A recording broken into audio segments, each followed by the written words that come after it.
can't find a single star to lay my wish upon. I just move on. I just move on. Da-da-da-da, da-da-da-da. Don't know the lyrics. Yeah, we move on.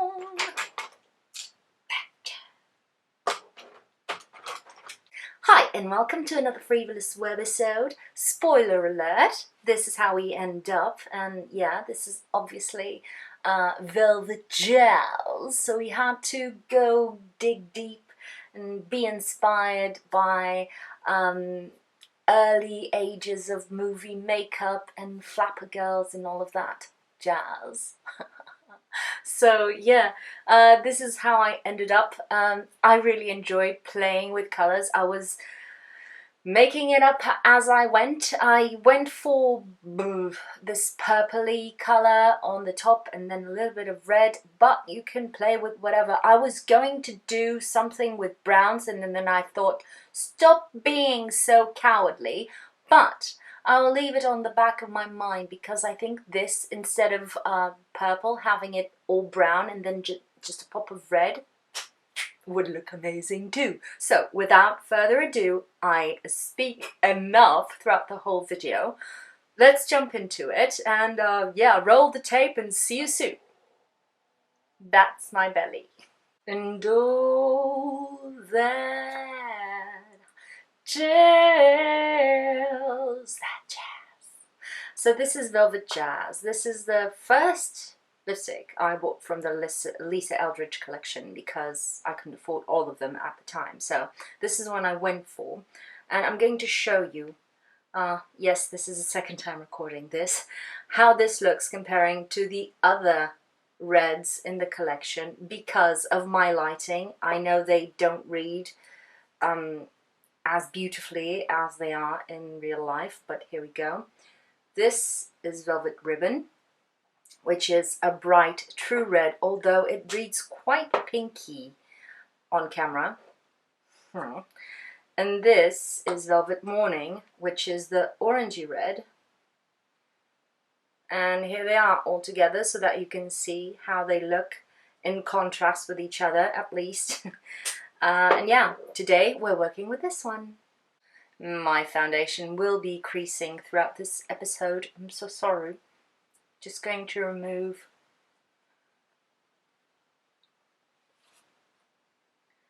the lip balm I had before.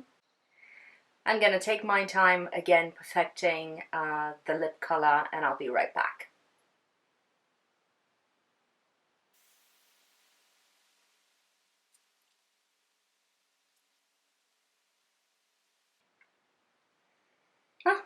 The makeup gods were with me today. It didn't take too long. I'll probably go back to it when I'm closer to finished with the look, but I prefer to put the lipstick first, as I said on my first episode of this challenge, just to keep the lipstick the main focus and see how it works on me. As you can see, it's more of a smoky red, I would say. It's still very red, it's still true to color, it doesn't turn to orange or to purple or to brown, but it is smokier and more muted and darker. Today I was thinking of doing something smoky, as in kind of a flapper style makeup, 20s makeup, in which they did a smoky eye that came very high on the inner corner of the eyes. I think I'm gonna have some fun with that. So I'm going to start with a taupey colour, a purplish taupey colour, something that you don't see very often nowadays. This is Colourpop's Take the Lead. I'm going to take it all over. Oh, there was some creasing from the concealer there. I'm going to take it all over the lid. Just patting it on.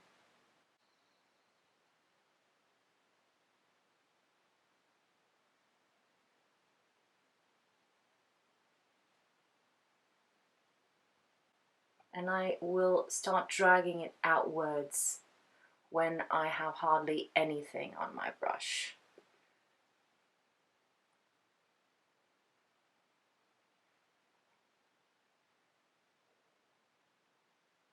And as you can see, on the inner corner, I'm not afraid of bringing the brush closer to my, sorry for the noise, closer to my brows, to the inner part of the brow, I mean. And then while I'm pulling it outwards, it starts to follow the crease, the orbital bone, and then comes a little bit outwards. And that's the basic thing I think about this kind of look, is the placing of the color, because everything else, because I'm very basic and I do not have advanced skills, will be very easy to do. I'm just using this color because for me this is a middle of the road color. I can have it just as a wash of color, matte, or I can amp it up and darken it. And it's the kind of tones that you don't see very often, which, curiously enough, this was kind of shade that was all over the place when I started watching YouTube and then following tutorials and all of that. These taupey colors with a hint of purple, a hint of brown and grey, these were the colors, and I couldn't find them for the life of me where I live, so it was really a fun time. Now you can hardly see them anywhere. I think they're basically even, I think. So still dwelling on my color choices here. I think I'm gonna go colorful because hey ho. So I'm gonna take, this is a Colourpop So Jaded palette. I'm gonna take Alexandrite over here, which is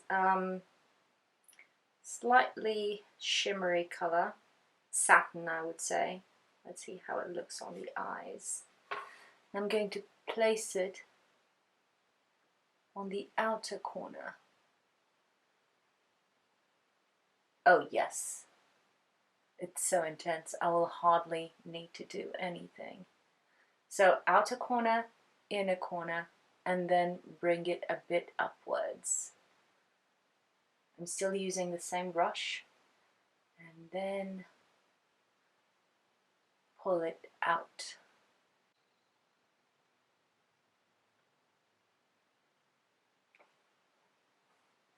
It looks like I've been punched in the face, but it looks really nice. I hope, when this all ends. So same thing, outer corner and inner corner.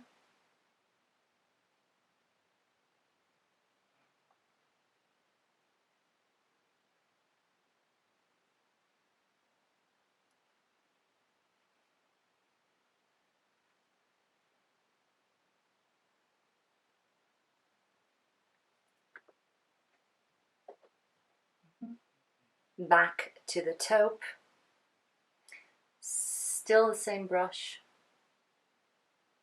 outer corner and a bit on the crease, just to pull that color there, keep it dark, and a little bit right below the brow on the inner corner.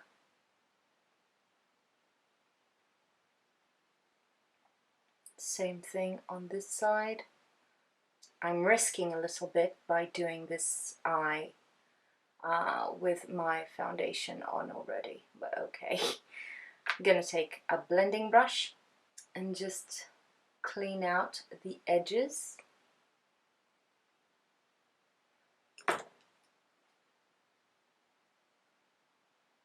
It's funny how my eyes are so uneven that pulling straighter, more dragged look on this eye is a bit harder.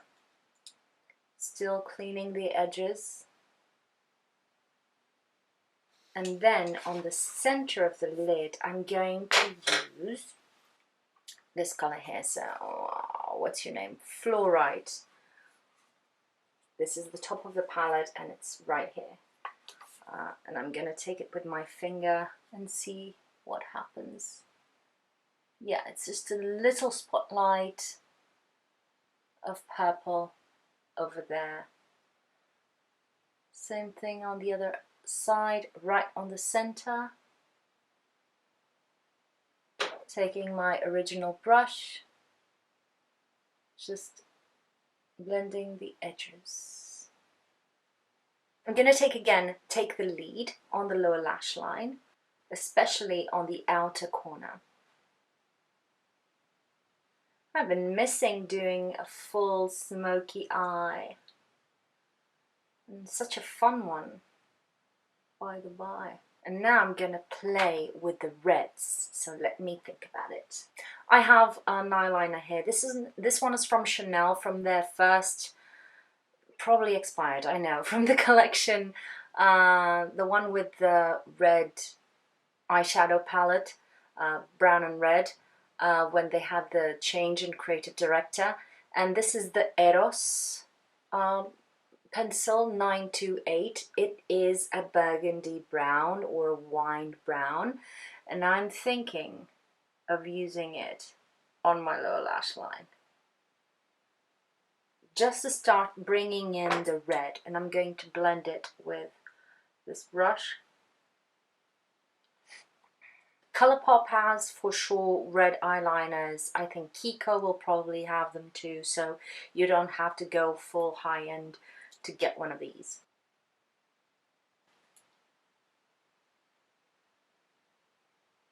Now I'm using this mostly on the inner half of the lower lash line, but I'm still blending it with the taupe color. And now I'm going to bring a bit more red onto the party. There's a velvet red here. It's called Ruby. And I'm going to use it on top of the pencil. Wish me luck. Oops. Okay.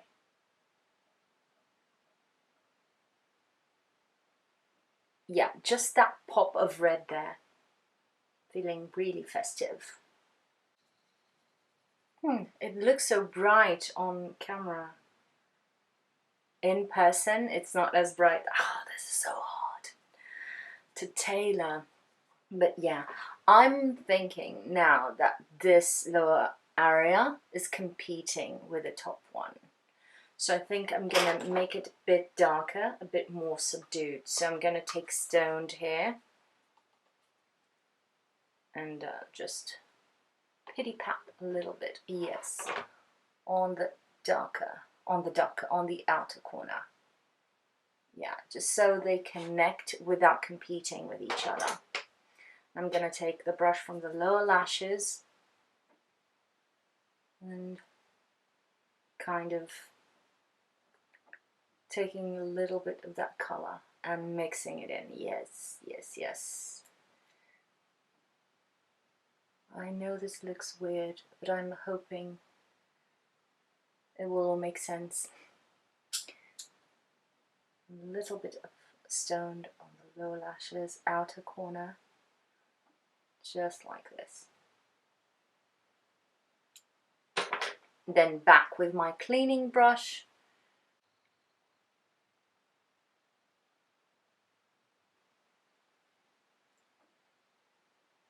There you go. To tone down that redness under the eyes, I'm going to take a black eyeliner from KVD Beauty. This is a really good eyeliner, and I'm so happy I can buy it now and use it on camera. This is the Cake Pencil. Lining the inner rim will create that contrast and that line, that border between your eyes and the red, and it won't look as weird. And of course, lower and upper waterlines. Now I'm taking just a little bit on the outer corner. If you have lid space, you can go along the lash line all over, but I prefer, because I have quite droopy lids, just to enhance the outer corner, like so. Now, drench those lashes with mascara. I don't know if this stopped recording before I mentioned what mascara I'm using. This is the L'Oreal Paradise Ecstatic or whatever, Lash Paradise, depending on where you live. It's a nice mascara. It's a bit old, so it's quite clumpy, which for this is really nice. And I still had to clean up most of what was on the wand. It's not the cleanest of mascaras. I could work on that a little bit more. It smudges on me, so that's why I don't rave about it, because it's close to Too Faced Better Than Sex, but it's not exactly the same, and they both smudge, so I'm kind of, yeah, for that I would go with Better Than Sex.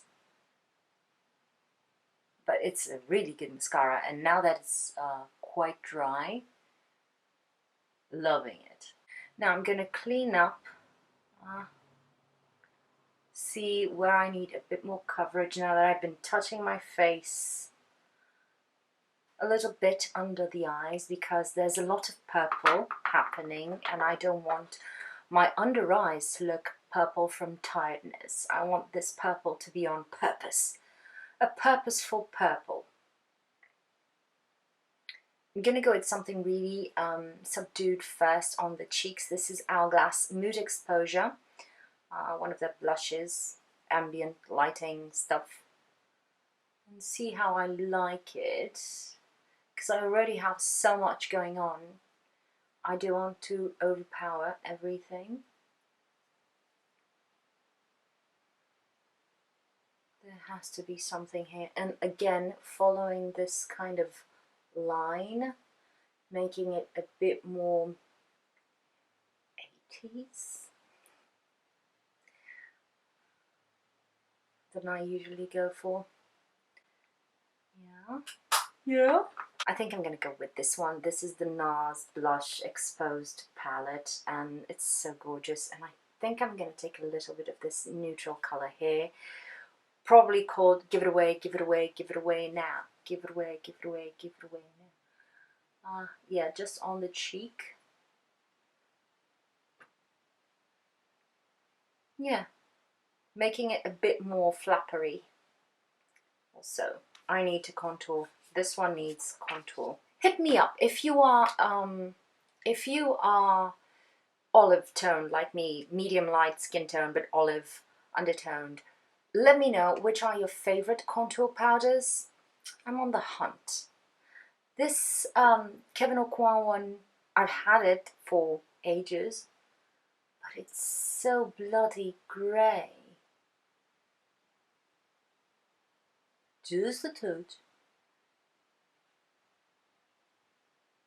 If you were doing this for black and white photography or something, you could go ham and that would sculpt you, because it would, on black and white, it's only noticeable as a shadow, as an actual shadow. And so that's really fun. Same for theatre. But for real life, to be seen by others, you need to be careful. And I'm just doing this on this area closer to my ear and really blending it with the blusher so that it looks like a shadow under the blush. Actually, I think I did this on my first monochromatic look, kind of vampy like this. It was really similar. Don't go watch it. You'll realize I'm repeating myself. I'm gonna take a little bit of Take the Lead, the taupey color, and I'm just gonna squish my brush in a little line, and then, yeah, that's it. I'll blend it in a minute. I'm just applying the color. I think you can see that. Cleaning up the brush. And then just gently, with very small strokes so that it doesn't disperse too much, blending the color in. Does it look good on camera? In person, it's really cinching me in. It's fun. It's just fun. Oh my god. This foundation, I love how it looks on the skin, but it creases so badly. It's the NARS one, Naturally Radiant, whatever. Still have it, still use it. And when I'm having a good skin day, it makes my skin look amazing, but it creases. There's no amount of powder that will stop it. A bit more lipstick. Is this Velvet Jazz? No, you're ribbon. Yes, Jazz. Northern Jazz. So yeah, this is the finished look. Maybe I look a bit too Morticia Adams for some, but I really enjoy the flapper smoky eye, and I love this era and Velvet Jazz. I mean, we had to bring on the booze, right? And the liquor.